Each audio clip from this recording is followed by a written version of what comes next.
नमस्ते दोस्तों, मैं हूं आपका दोस्त और होस्ट मंजित। दोस्तों, एक आदमी अपनी जिंदगी के आखिरी मोड़ पर खड़े है, आंखें बंद होने को है। उस पल में वो आदमी क्या ढूंढ सकता है, क्या आपको पता है? चलिए एक बार अपने आप को इमेजिन करके देखिए, आप क्या ढूंढेंगे? क्या वो दिन जिस दिन आपने एक महंगी गाड़ी खरीदी थी? क्या वो रात जब आप दोस्तों के साथ गप्पे मार रहे थे बेफिजूल के?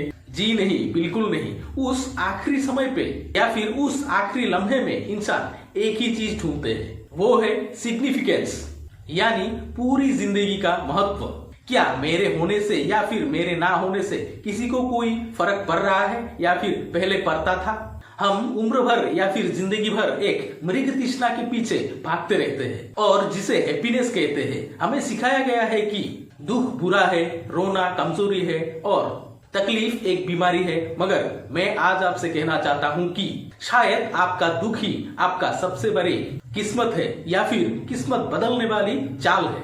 साइकोलॉजी में एक टर्म है हेडोनिक ट्रेडमिल। हम खुशी के पीछे ऐसे भागते हैं कि जैसे ट्रेडमिल पर दौड़ रहा एक शख्स। उनके पाँव तो चल रहे होते हैं और फिर पसीना भी बह रहे होते हैं, लेकिन वो पहुंच कहीं नहीं रहे हैं, वो जगह पे ही है। आज का दौर टॉक्सिक पॉजिटिविटी का दौर है। बी हैप्पी, गुड वाइब्स, ये सभी इजाद किया है जो आपका दर्द देखने का हौसला नहीं रखते। खुशी एक टेम्पोररी स्टेट है, जैसे कि मौसम, लेकिन मकसद वो जमीन है जिस पर आप हमेशा खड़े रहते हैं। दोस्तों, एक बार दिल पर हाथ रखकर सोचिए और बताइए, जब आप आराम में होते हैं या फिर दोस्तों के साथ बेफिजूल की बातें कर रहे होते हैं, क्या तब आप ग्रो करते हैं या तब जब दुनिया आपको तारने की कोशिश करते हैं? दुख झेलना क्यों बेहतर है?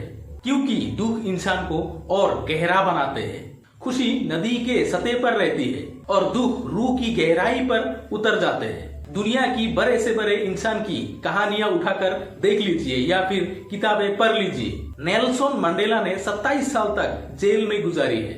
आखिर क्यों? क्या वो जेल में खुश थे? जी नहीं, मगर वो सही थे।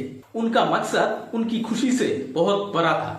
और आजकल के कुछ नौजवान, सभी को नहीं बोल रहा हूं, कुछ नौजवान जिनके कोई अता पता ही नहीं, किसी का कोई मकसद नहीं, बस मोबाइल और दारू पार्टी, ये सब। रात दिन का कोई सूझबूझ नहीं या फिर टाइम टेबल ही नहीं। माँ बाप बुजुर्गों का कोई लिहाज ही नहीं। जिस घर में नौजवान रहते बुजुर्गों को कठिन या फिर कष्ट वाला काम या फिर कष्ट उठाने पड़ते हैं, उसको मैं क्या ही बोलूं, बस डॉट डॉट डॉट। बस जो समझना है आप लोगों को समझ लो। अच्छा, चलिए मेन टॉपिक पर बात करते हैं। जब आप किसी बड़े मकसद के लिए दुख चुनते हैं तो फिर वो दुख सजा नहीं रहता, वो एक सेक्रीफाइस बन जाता है। और सेक्रीफाइस में जो ताकत होती है वो ताकत दुनिया की किसी अय्याशी में नहीं होती है।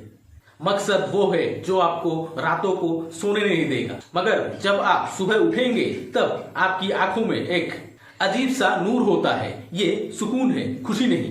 तो फिर सवाल ये है कि आप एक कंज्यूमर बनकर ही मरना चाहते हैं, जैसे कि जो आया, दुनिया की चीजें इस्तेमाल की, थोड़ा हंसा, थोड़ा रोया और बस दुनिया से चले गए? या फिर आप एक क्रिएटर बनना चाहते हैं जिसने अपने दर्द को अपना हथियार बनाया, जिसने अपनी आंसुओं को अपनी कामयाबी की खेती बनाकर सींची?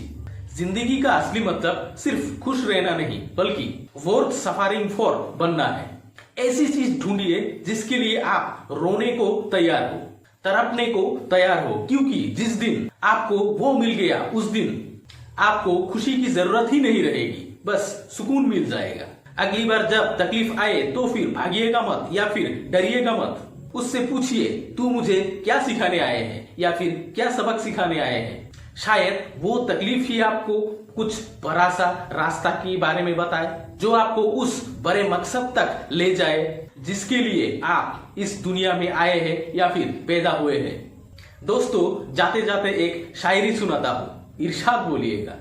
खुशी सस्ती है मकसद के लिए, बोलिए, खुशी सस्ती है मकसद के लिए।